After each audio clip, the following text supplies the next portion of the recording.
So, what do you do during the day?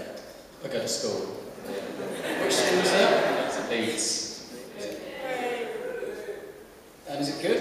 Yeah, that's a good school, thanks. Yeah. So Luke, you haven't been baptised as a baby, so this is tonight the first time you're going to be baptised. Why do you want to be baptised? Well, I feel I've always really been a Christian. I've been brought up as a Christian. I've always believed in God. But Christianity for me, I feel, has always been sort of a bit like, hasn't been like the primary thing in my life.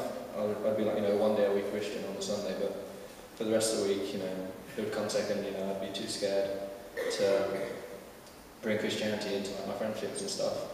But I'd also be scared of if what God would want me to do if I did take my faith further. But then it's really just in the past few years, especially going to festivals like New Wine, where I've really been around other people my age, really worshipping God, seeing other people being transformed and filled with the Holy Spirit. That I've really felt a very big urge to show people how much I love Jesus, and also prove to myself I'm ready to give my life to Him. And Luke, I'm going to throw you a curveball question here. What difference has Jesus made in your life? Well, I've moved around a lot in my life, sort of from country to country, so that sometimes it's been really hard for me to have a lot of friends, or good friends.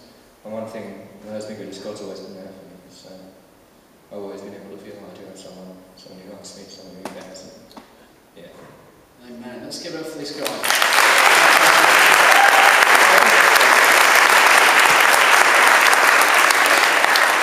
Fantastic. It's not enough to stand here and say that 50, future Archbishop. There you go. You just grow the beard and start shaving. Get the beard going, it'll be fantastic. Brilliant. Thank you so much.